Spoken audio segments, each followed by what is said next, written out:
Ito yung labas ng Tinipak Lodge. Ayan, ito yung ano niya, kalsada. Tapos kalsada.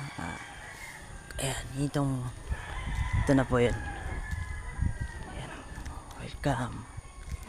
Tinipak Lodge. Tapos ito yung gate. Pasok tayo sa loob. Ayan, pasok tayo sa loob. Yan yung parking lot kung may dala kayong sasakyan or motor. Yan. Ito yung loob. Diyan yung terrace sakyan ng restaurant. Yung motor natin nakaparada, tapos may bike. Ito yung kubo-kubo. So, yan yung welcome. Sa loob po yan. Ay yung restaurant. Ayan. Hindi tayo